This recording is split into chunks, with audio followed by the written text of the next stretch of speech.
مسائل فساد على القرف، على الوش المكشوف، على قلة الأدب، على كل حاجة آه، ممكن توصلك إن أنت آه، تكره البلد. مش مجرد تكره كرة القدم، لا تكره البلد، وده حقيقي. المفروض الكرة موجودة علشان ترفيه، الكرة موجودة علشان الواحد ينسى همومه، الكرة موجودة كمان علشان نعلم ولادنا ونعلم الناشئين ونعلم الجيل الجديد اللي طالع الروح الرياضية وقيم جميلة قوي. كرة القدم أو أي لعبة ممكن إن هي تزرعها في الأطفال الصغيرة وفي الشباب الناشئين اللي لسه طالعين. إنما المسرحية الهزلية اللي إحنا عايشين فيها دلوقتي دي المفروض تعلم الناس إيه؟ طه عزت، ثروت سويلم، أحمد دياب وغيرهم، مسؤولين أساميهم معروفة وأساميهم مش معروفة في اتحاد الكورة، في الوزارة، في الأندية. المفروض بعد المشهد الهزلي اللي احنا بنشوفه على الساحة الرياضية دلوقتي، انتوا بتعلموا ولادنا ايه؟ انك تبقى فاسد؟ ما تخافش، اعمل الغلط، وطالما انت ليك ظهر ما تقلقش، اعمل اللي انت عايزه. طالما ما فيش حساب وامنت ان انت في وسط الجماعة الكتير، خلاص انت كده اعمل وزعق ووي وي وي واغلط واعمل كل حاجة وحشة، متقلقش احنا في ظهرك، مش هيحصل لك حاجة. بل بالعكس، انت كمان بتقول انك لو حد فكر يجي ناحيتك، لا ده احنا هنعاقب. يعني انت كمان مش بتعلمه بس ان هو يغلط في اللي حواليه، لا ده انت بالجبروت كمان بتعلمه ان هو مش هيتعاقب، وكمان يشمت في اللي اقل منه، او يشمت في اي حد تاني هو مش اقل منه. انا الكلمة دي ممكن مش صح، لا، هو انا ليك ظهر، انت ليك ظهر، فانا مش هعاقبك لما تيجي تغلط، وهعاقب وهاخد حق اللي جنبك واديهولك. ده اللي انتوا بتعلموه للشباب، بتعلموهم ان هم ازاي ينظروا على غيرهم، ازاي يقلوا ادبهم على غيرهم، ازاي آه، يدوسوا على غيرهم لو في ايديهم يعني. 3 ايام اللي فاتوا بصراحة يعني حقيقي اثبتوا لي، ده يعني احط صباعي في عين التخين يعني، ان احنا عايشين في بلد فاسدة. يعني حقيقي لما يطلع مسؤولين في رابطة الأندية يعترفوا عيني عينك كده ان احنا مش غيرنا اللوائح، احنا بنستغل اللوائح علشان ناخد الحق من هنا ونديه هنا. طه عزت طالع مع ابراهيم فايق بيقول ايه؟ المادة 17 البند 3 و4 و5، او يعني لحد يعني 7، بتفسرهم المادة 8 ان اي انسحاب يبقى يعتبر مهزوم 3-0 ويتخصم منه 3 نقط. تمام. ابراهيم فايق قال له ايه؟ قال له امال انتوا ما خصمتوش من الاهلي ليه؟ لجلك كده في الكلام وقال لك لا، اصل هو مجلس الرابطة اجتمع وشاف ان في المادة 63 في حالة القوى القاهرة نقدر نتخذ القرارات اللي احنا شايفينها صح. راح ابراهيم فايق قال له ايه؟ طب استنى بقى اجيب لك القوى القاهرة بتقول ايه، كذا كذا كذا كذا كذا، وندي أمثلة وليس الحصر. مش فاكر طريقة الكتابة ايه بتاعت اللائحة يعني. قال له ايوه، ما هي بقى لا الحصر، فهو في أمثلة كتير احنا ما قلناهاش من ضمنها القوى القاهرة اللي حصل ده. رغم ان اللائحة انا في الفيديو اللي فات فسرتها كويس قوي وقلت لكم ايه اللي يعني الكلمات تتقري ازاي، مش ازاي يعني، هي تتقري ايه، مفهومها ايه، وبناء عليه ال ال ال القرارات المفروض، او ايه هي القوى القاهرة اللي المفروض تتحط. لكن انا مش فارق معايا تفسير اللائحة، انا فارق معايا تفسير كلام الراجل ده. هو بيقول لك اللائحة واضحة اهي، بنودها اهي واضحة، انما بقى في بند ال 63 اللي برضه تفسيره بيقول ان هو المادة صيغتها كده، صيغتها ايه، ان في حالة ان مفيش حاجة منصوصة في اللي فوق ده كله، انا في حالة القاء القاهرة من حقي ان انا اخد التدابير اللازمة. طب ما هو منصوص في اللائحة انه يتخصم منهم 3 نقط، فازاي طه عزت طالع بيقول انا من حقي ما امشيش على اللائحة؟ لا لا، ده الأسوأ بقى. في اخر المداخلة بيقول له ايه، بس انت ليه سايبنا بنفكر كده وهي المفروض تتعمل كده. المهم يعني شوية كلام كده. ختمها بايه طه عزت؟ قال لك لما المادة 63 في اخر في الفقرة 3، ومن حق رابطة الأندية انها تفسر بنود اللائحة على مزاجها. انا قلبي وجعني. يعني خلينا اتريق واقول طب ما نلغي اللائحة كلها.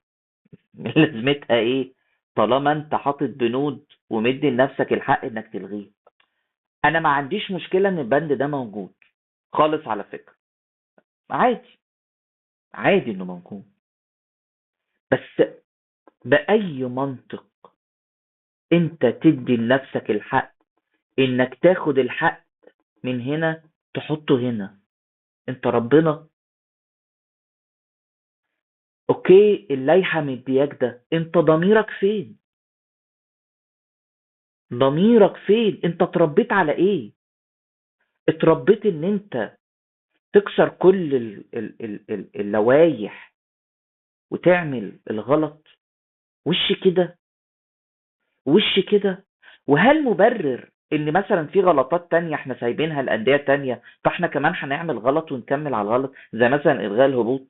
مع احترامي بقى للجماهير ويك ويك والكلام بتاع الاسماعيلي وغزل المحله والكلام ده فوق راسي، انا مش ده الكونسبت، بس انت بأي حق ماشي في الفساد للآخر ومكمل؟ ليه يا جماعة؟ ثروت سويلم طالع بيقول لك ايه بقى، ده معجزة اللي قاله ده، المفروض يتحبس. يتحبسوا يا جماعة، الناس دي تتحبس.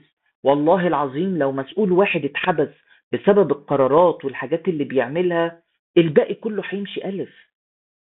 طالع بيقول لو بيراميدز انسحب قدام سيراميكا هنخصم منه 6 نقط زي ما اللائحة بتقول.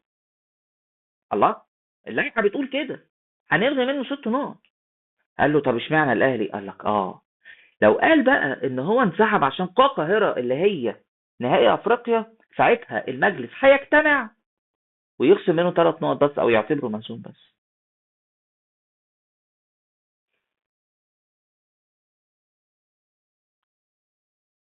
انا عاجز عن الكلام. احنا لو في بلد محترمة بتحترم شعبها، الناس دي بكرة تتحاكم، تتحاكم، تتحاكم انها اصلا طالعة على التلفزيون، تتحاكم انها بتنشر سموم في عقول الشباب وفي عقول الشعب. انتوا فاهمين بتعملوا ايه؟ بعيدا عن اهلي وزمالك وانتمائي للزمالك والكلام ده كله، انت بتعلم الناس ايه؟ بتزرع في عقولهم ايه؟ جماعة الموضوع صعب قوي قوي. الكرة يعني المفروض تبقى حاجة حلوة، حاجة ترفيه، انتوا بتحولوها لسيرك، سيرك حقيقي، سيرك. انتوا حاطين قوانينه وحاطين عكسها وبتمشوها على الكيف وعلى المزاج. تيجي في الاخر تقول لي انت بتتكلم عن مؤامرة، وانتوا نظرية المؤامرة واكلة دماغكم. انا اسف، انا اسف بجد، بس مفيش اهلاوي له عين انه يتكلم بعد كده خالص بقى. خالص، اذا كان اللي بيحصل على التلفزيون ده بالمنظر ده، الكواليس بقى ورا من غير مكتدخلات ما بيننا وما بين بعضينا بقى، بيمشوها ازاي؟ بيعملوا ايه؟ بيوضبوا ايه؟ وازاي؟ يا جماعه ده اللي طالع لنا على التلفزيون كمان، ده هم مطلعين ده. يعني ورا في قتيل ورا. زي الاعلان، زي الاعلان بتاع شركه الاتصالات ده. آه يعني بالراحه كده، هل طبيعي، هل طبيعي انت كانسان سوي تفرح على اعلان زي ده؟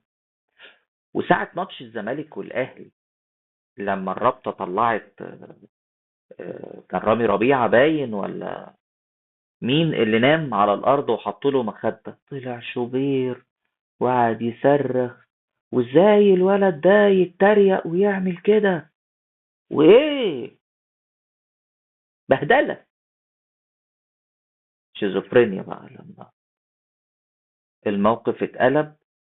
الاعلان دمه خفيف، والناس ما تقصدش. يا جماعة الزملكاويه ليه مكبرين الموضوع؟ ده احنا حيالله بنقول لهم مفيش غير الاهلي، هو بس الاهلاويه بس اللي يقعدوا على القهوه، الزملكاويه يقعدوا في الشارع ما يقعدوش معانا. آه رساله بجد والله العظيم اتمنى انها توصل من قلبي لرئيس الدوله عبد الفتاح السيسي، حقيقي. رساله اتمنى انها توصل له. لو سمحتوا، احنا محتاجين نحس ان احنا اهلاويه وزملكاويه، يعني ك ك كمواطن مصري، يعني محتاجين اعيش في البلد احس ان في آه، عدالة، عدالة على الكل، عدالة اشوفها بعناية من المسؤولين. ابني الصغير لما بيشوف ضابط بيعمل له كده،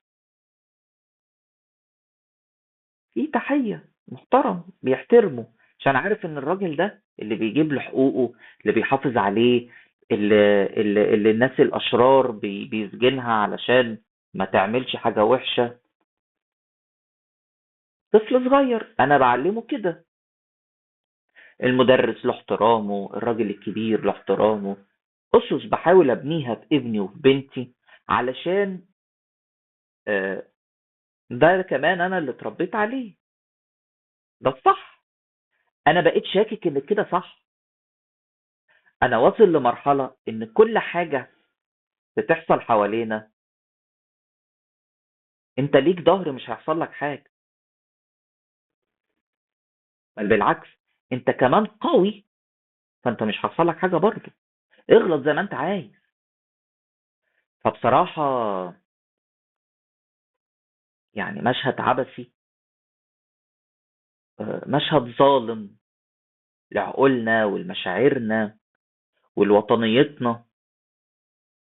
انا انا فاهم كويس قوي ان موضوع الوطنية ده ممكن يكون زيادة شوية، لكن بس في الحقيقة مش قادر امنع نفسي من ان انا اقول الجملة دي، لان قلبي وجعني، قلبي وجعني على البلد.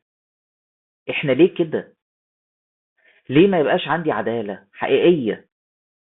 مش قوانين احاول الف وادور حواليها، الصح صح والغلط غلط، بس بسيطة. مش عايز اكتر من كده، يعني مش عايز حاجة زيادة. الصح صح، الغلط غلط. اكتر من كده انا مش محتاج اشوف في الكورة حاجة تانية. البلد بتحاول انها تطلع لفوق، ليه دول عايشين تحت ومبسوطين بتحت وسايبينهم يشدونا لتحت؟ ليه؟ فأتمنى الناس الغير مسؤولة دي تختفي من الساحة الرياضية، ويجي مكانهم قدوة أنا انبسط وأتعلم منهم كل يوم. لو طلعوا بس قالوا جملة في التلفزيون استفيد. أجيب ابني وأنا فرحان أقول له بص، اسمع عمه بيعمل إيه وبيتفرج على إيه، سوري، وبيقول إيه، بص كان قصده كذا، والمفروض يبقى في مربي ومعلم فاضل تربوي هو اللي يبقى ماسك الكلام ده حقيقي. رغم اعتراضي يعني على اللي انا هقوله، بس بصراحة ما كانش حد يقدر يقول الكلام ده لو مرتضى منصور كان هو موجود في نادي الزمالك. حقيقي يعني. انا مش فاهم ازاي التصريحات دي كلها ما فيش حد بيطلع يرد عليها ويقول لها هي اكيد لازم تتاخد وتطلع المحكمة الرياضية. بصراحة في وجهة نظري النشاط الرياضي في مصر لازم يتوقف، لازم يقف، يعني لازم يتعمل قضية ان مفيش نشاط رياضي كرة قدم في مصر. تهيألي في وجهة نظري ده هيبقى الحل الوحيد. خلاص تبوظ خالص، يعني لازم نجيب ظروفها زي ما بيقولوا. يمكن يبتدي يتدخل ناس، يبقى الموضوع بقى يبقى يتبني على عدالة ويتبني على أسس ويتبني على منظومة والكلام ده كله. إنما يبقى كل المنظومة اللي احنا فيها بتخدم نادي الأهلي بس، ودون ذلك هم صفر على الشمال.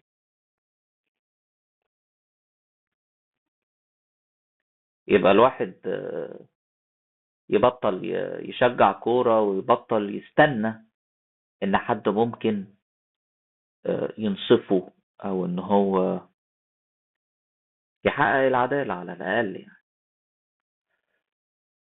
يا رب صوتي ده يوصل لحد، يا رب صوتي ده الناس تسمعه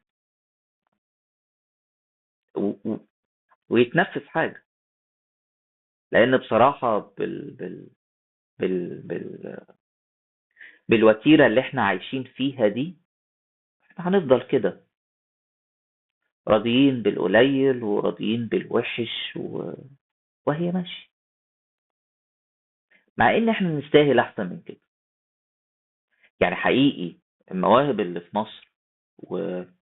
والكوادر اللي في مصر الكتير الكويسة لكن صوتها مش عالي موجودين، ويستاهلوا اماكن الناس اللي ما عندهاش ضمير دي، الناس الجبانة، الناس اللي بتخاف تقول الحق. على فكرة طه عزت خاف يقول الحق في المداخلة بتاعت ابراهيم فايق. خاف. راجل حاطط لائحة ما فيهاش حاجة غلط. ما فيهاش حاجة غلط، لكن عشان الكبار عايزين حاجة تانية قال لك المادة 63 ومجلس الإدارة اجتمع وخد القرار ده بناء على المادة 63 ولا 62، أنا بقيت ناسي يعني.